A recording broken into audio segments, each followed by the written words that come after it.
বাবারে বাবা, শীতটা যেতে না যেতেই রোদের কি তেজ! ছাদে গেলে যেন সোজাভাবে তাকানোই যায় না। তাই তো ভাবি গরমকালটা আসলে কি অবস্থাটাই না হবে। দুপুরবেলা স্নান করে ছাদে গেছিলাম চুল শুকাতে, কিন্তু এত রোদ, চুল শুদ্ধ আমাকেই পুরো শুকিয়ে দিল।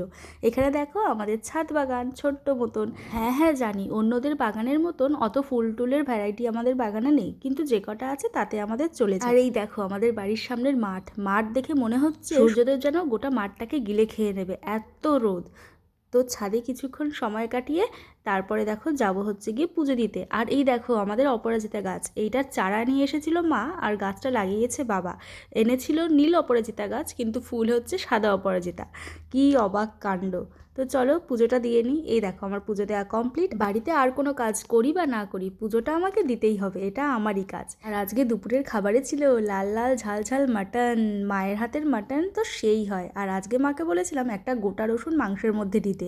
এই গোটা রসুন, একটু স্যালাড, একটু মাংসের টুকরো, একটু আলুর টুকরো দিয়ে ভাত মেখে খেতে কী যে ভালো লাগে! দুর্দান্ত! দুপুরের খাবারটা আজকে জাস্ট জমে গেছে। তোমরা মাটন কে কে ভালোবাসো আমাকে কিন্তু কমেন্ট করে জানিও। আমি তো খুবই ভালোবাসি, কিন্তু আমাদের বাড়িতে চিকেনটাই বেশি হয়, কারণ মাটন খাওয়া তো শরীরের পক্ষে অতটা ভালো না। মাটন মাঝে মাঝে হয়, আর বেশিরভাগ টাইমে চিকেনই হয়। তো তারপরে দেখো দুপুরবেলায় খাওয়া দাওয়ার পর একটু রেস্ট নিয়ে সন্ধ্যাবেলায় চলে এসেছি বই পড়তে।